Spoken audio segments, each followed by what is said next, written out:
and for all I know are just as wonderful and educated as the ones that came before. Mm-hmm. But maybe they have 20 years of expectations that I'm sure they've fallen way short on now, and they just want to say, well, this will make a good episode, or this seems clever for the time, where at least at least in the first 10 years, they actually had like these grand ideas, these absurdist ideas, these commentaries. At least, and when you look at maybe another season of The Good Place, Michael Schur and Kristen Bell have even said there is a defined end. Right. Michael Schur has well, Kristen Bell has said that Michael Schur has said, but yeah, that he had an arc in mind of where this was going to go from the beginning. So, and as someone like me, who anytime there's a sitcom that I really, really like, the fact that it's made it this long, like surprises the crap out of me. But then when how are they going to sustain this? But theoretically, George Lucas had an arc in mind when he made Star Wars. Also, I have a problem with that a little bit. Like, can anybody pull it off in an arc that long? Like the Gilmore Girls, a show that I love. I saw you make a face. No, I just watched this a couple, maybe last year or the year before. Yeah. So I missed the Gilmore Girls, The Golden Age. I revisited as an adult. Well, I visited for the first time as an adult. I watched it because of Janelle, actually. That was, I knew that there were people in it that I enjoyed, and there was music in it that I loved, and there were some parts, but like when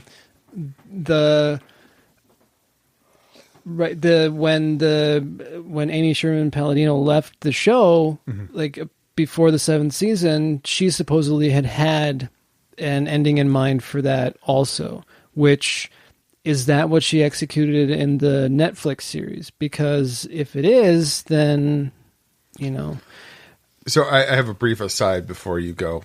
Okay. So thinking about the Golden An aside Globes. to the aside. Yes. So, this episode has been one long aside. Right. So thinking about the Golden Globes, because I got into a couple of Twitter discussions. I can't watch award shows anymore. I didn't, and I'll be perfectly honest, I did not watch the Golden Globes, but I am aware that The Good Place did not win. Oh, it's bullshit. Yes, and the Kaminsky Method did. What? So I watched the Kaminsky Method, and one comment I have watching Alan Arkin and Michael Douglas and their scenes was great. Okay. If you pull them out of it, it's a shit show. Right.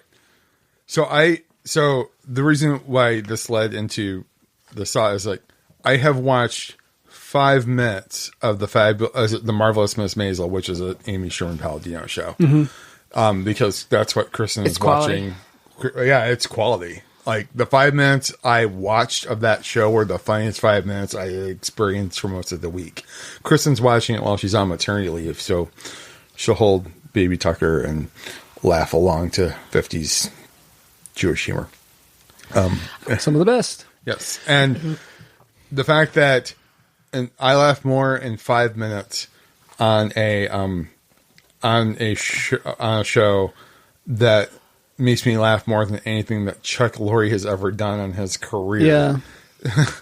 Among the many other tragedies that occurred, by the many crimes the Hollywood Foreign Press committed that evening.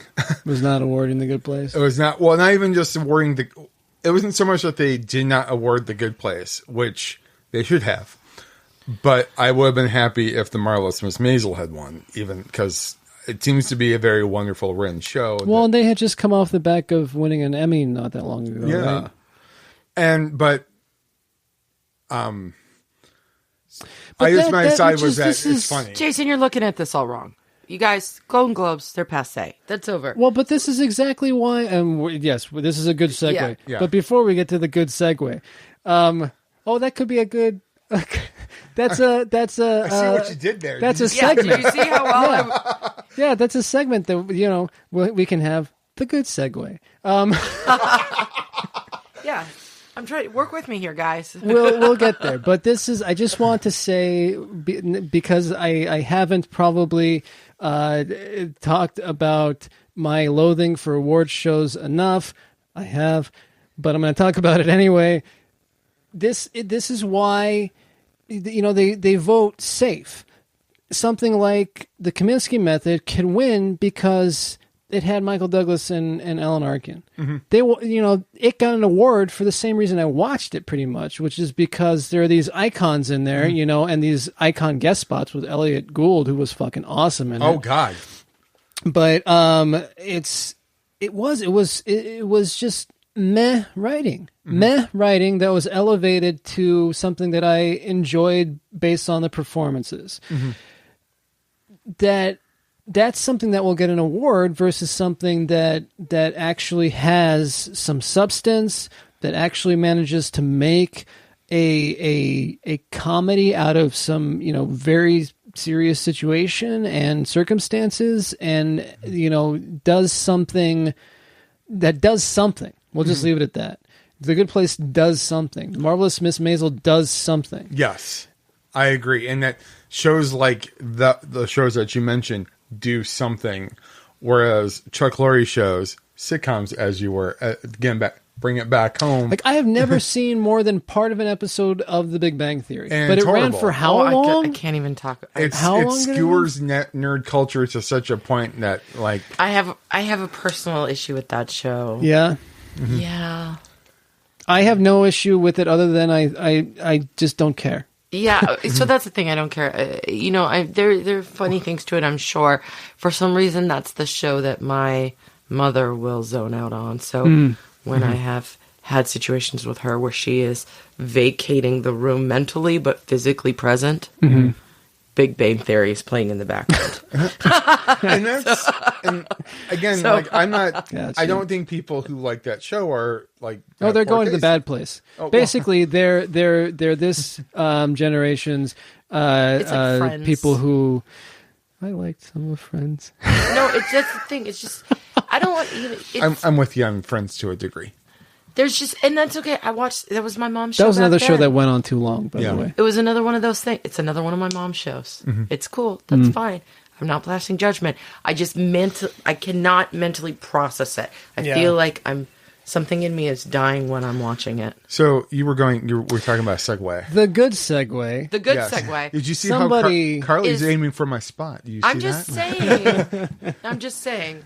We don't want anybody who's going to put me back on task. No. I'm here for one episode only, gentlemen. I'm just here this one time. We already have podcasts already, Carly. I have podcasts. This is all I have.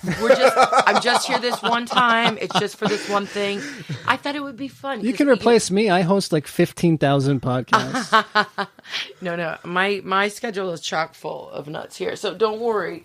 But I thought it would be a good idea. Like, we at YabYum do awards every January, and it's our way of acknowledging, the music from the previous year, from the community that really stood out for us, or, those moments from the year that really stood out for us. And it was kind of one of those years where, we had a lot of work and The Good Place was there for us. And we had you gentlemen to help comment on it.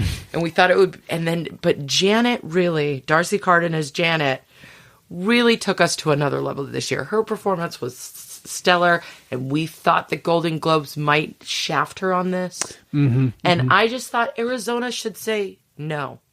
You know what? No. I don't care about your fancy trophy from the Golden Globes. You know what? We can do better. As a community, as an arts community, the Phoenix arts community can do better. Let's make her our own trophy. The home of Eleanor. Yeah, right. Which also happens to be my dog's name. So, like, if I had a daughter, I would have named her Eleanor. And instead, I had a child. Instead of a child, I went with a dog, and so she's Eleanor. I think dogs are better. No offense. Yeah, we're glad you're raising the next generation. Humans are important, yada yada yada. But dogs are they? Yeah. For artists, we choose other things. We're choosing other paths. There are some days where I'm with you. So again, to Carly's point, this lives on forever. No, and don't get me wrong, I love both my sons, even though one kind of smiles and poops a lot, and the other one is two. So a couple nights ago, Kristen, my wife, went to see Hello Dolly at Gamage, and so I took care of both kids, and one would not stop crying. That would be my 2-year-old, and the other and was always hungry, and just for about 2 hours, it was just complete insanity. Okay, so segue. That would be my bad place. Yeah, that right there's my bad place. And then I Big don't Bang relate Theory to small people playing in very the background. well. That's the only thing on television. Two children and Big Bang Theory. So finally, my newborn goes to bed. Like actually goes down, and I am just beat, tired, and Kristen gets home, and I'm tired, and I got probably like bags of Cheez-Its all over the couch, and says, "Jason, wake up!" I go, "Oh man, I'm so tired." Like 2 hours, and I've like used up all my energy. I'm like, "How do you do this every day? You're amazing." No, one of my friends proposed to another friend in the backyard of my house, and I had to keep their daughter quiet during this thing. She's like 6 months old, and it's just like a drooling sack of flour that you're bouncing around, like cooing at. And I was like, 5 minutes of that. No. Mazel tov for them, but at that, if you've got a child already, what's the point? Yeah, I love my nephews. I'm obsessed with my nephews. They're great. Why we explore, parking garages and go on adventures and werewolf hunting and all sorts of things. But they can like have a cognitive conversation, like fully formed sentences here. And before the fully formed sentences part, I would complain to them like, when are you going to get older? Like, this is okay. Even when they'll baby talk now, I'll be like, I'm going to need you here if we're going to be talking for the rest of the day. I think that amongst my many, many deeply rooted fears about having an offspring and why that would be a terrible idea for me is that they wouldn't like my stuff, and I would never be able to connect with this person. Oh. Or you could see, I think that's how my dad feels. Because he's like, he doesn't like Barry Manilow. He doesn't like. But the Copacabana. You're just feeding into him. He's going to love you more anyway, Jared. He's going to come here next week. He's going to be like, well, no, I get to meet your friend Jared. But never, Dad, because you're going to love him more. We're Facebook friends now, right? That's so funny. Maybe I grew up in a weird space where, because like my family didn't like the stuff that I liked. My friends didn't like the stuff that I liked. It was just when I started writing about things that I liked that other people were like, that's pretty good stuff there. Yeah. So it wasn't until I became like a, music journalist or started writing about music and arts and culture that I realized that other people might be interested in things that I was interested in. So I have a nice, hard, thick callus to what other people think about the things that I like. So I still assume people have no interest in what I'm interested in, which is why I do so many podcasts on them. And I realize that my son's going to grow up and he's going to hate all the stuff that I like for a while, just to rebel, and eventually he'll come around. I'll be dead by then, but I assume he'll connect with you in podcast form. Yeah. So, and I really just want him to get older so I can just get him into the stuff that I liked when I was a kid. I have to say, this is way darker than The Mortician's Daughter. Like, that's a monthly meditation. So you had an award. That was a monthly meditation on the cob, but you two are some dark thinkers here. Constantly going back to death and the total lack of hope in the world. And you guys should hug more.